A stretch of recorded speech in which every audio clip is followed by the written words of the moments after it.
Life is a new sci-fi horror film that came out a couple months back from director Daniel Espinosa and the writers of Deadpool and Zombieland. This movie is about a group of astronauts aboard this space shuttle, and while they're up there, they discover a life form that originated from Mars, and it's really small. They think it's actually really cute. They all adore it. They even give it an innocent name like Calvin. But after a while, Calvin starts to show off his more sinister, evil side, and now these astronauts are in peril because Calvin is getting more dangerous as he is growing. When I first watched the trailer for this movie, it seemed like just another alien movie, just without the actual xenomorph alien. It didn't really help that the director's last movie was Safe House, starring Ryan Reynolds and Denzel Washington, that I wasn't a big fan of, but what really got me curious was knowing that the writers did Zombieland and Deadpool, two movies that I really enjoy. And I can say this, I was really excited for Alien Covenant this year, and walking out of that, I was extremely let down in it. I went into this movie not knowing how it was going to turn out,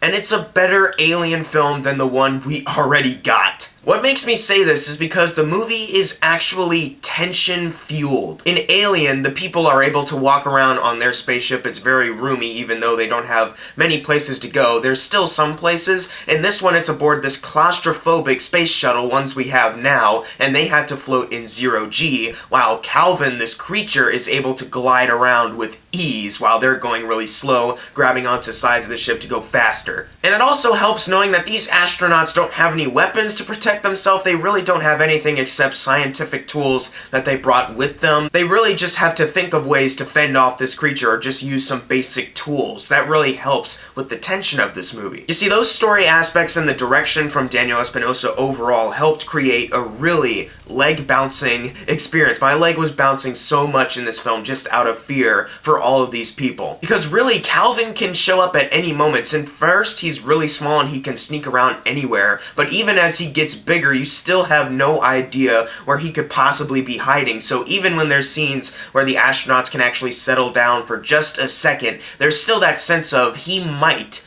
just might, pop out and kill us right now. And it also helps knowing how diverse Calvin's kill tactics are. He does different things to kill people, which actually makes you fear this creature even more, knowing that this thing could kill you in many different ways. What also helps? The CGI. It is top-notch. And sure, the space shuttle looks great, and space itself also looks really good, but the Calvin creature design also looked very good. I felt like it was always actually following them and chasing them, and also I really love the idea that this thing is growing and changing. In a movie like Alien, you have the chest popper and it pops out and then it's fully grown and it's going to kill you. In this one, it starts off small and can kill you, and it continues to grow throughout, and it can still kill you. And whenever this creature does something, the sound design is perfect in this movie, because whenever he does something, the sound is cranked up, so it's imprinted in your memory.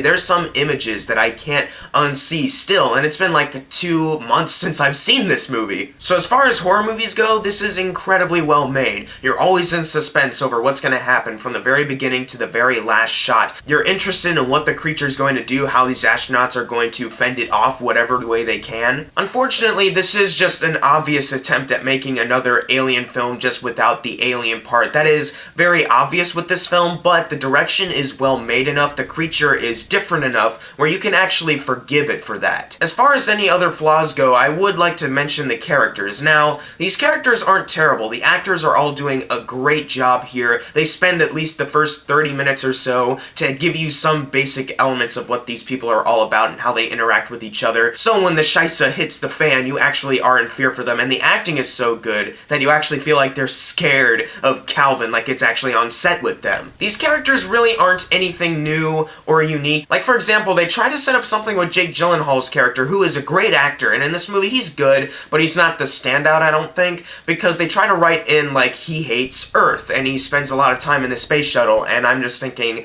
how's that going to come into play later in the movie? Is this information really necessary to know? And it really isn't. You have other characters like Ryan Reynolds, who is pretty much the comedic relief for a little bit. he is really funny in this movie. Of course, the writers wrote Deadpool, which, you know, he was in, so that makes sense. And also Rebecca Ferguson, she was also really good in this film, as well as the other cast members. They all work together really well. The cast is limited for the better. And as I mentioned earlier, when the shisa hits the fan, you care for them because of their acting, and they do have some moments where the characters will banter with each other, and you're like, okay, your characters are likable enough to where I just don't completely care about you guys. It's just there's really nothing that new or unique about them. Like, they set up the fact that one of them has a kid down on Earth. Like, oh yeah, of course, there's always a kid that's somewhere else where this person is in a dangerous situation. Besides the fact that the characters could have been a little stronger, and even though this is just another attempt at an Alien film without Alien, this is so well made and so well directed that honestly I can really forgive it for that. This movie is tension fueled up until the very end. The last shot of this film, I love. No spoilers, but I love the last shot of this film. I love the way it concluded. The CGI is great, the acting is really good, and the suspense and horror is top-notch. I'm gonna give Life a B+. I know this movie didn't do that well financially, so if you haven't seen Life yet, I would suggest that you go check it out. Go check it out on Blu-ray or rent it at Redbox, or if it shows up on Netflix or something like that. Just check it out because it is actually worth a watch. But if you've seen Life, leave in the comments below what you thought of it, and as always, thank you guys for watching. Make sure to subscribe. I'm Jackson Fulcher. See you guys next time.